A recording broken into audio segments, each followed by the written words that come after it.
কি রান্না হচ্ছে আজকে? খিচুড়ি, পাঁপড় ভাজা, আচ্ছা, চাটনি। খিচুড়ি, পাঁপড় ভাজা, চাটনি। এটা কিসের টমেটো?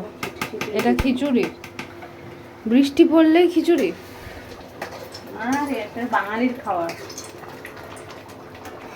আর এটা কি দুপুরে? রাতে কি আলাদা কিছু হবে নাকি একই হবে? না, রাতেটা আলাদা। একটু হলেও ভালো হতো।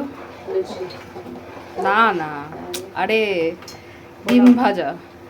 ডিম ভাজা। কিন্তু আজকে মঙ্গলবার, নিরামিষ, তাই জন্য ডিম ভাজা হবে না।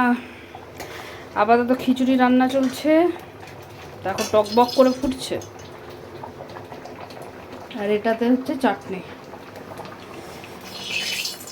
এটাতে পাঁপড় ভাজা হবে। চলো দুপুরে খেতে বসার সময় আবার দেখাবো তোমাদেরকে।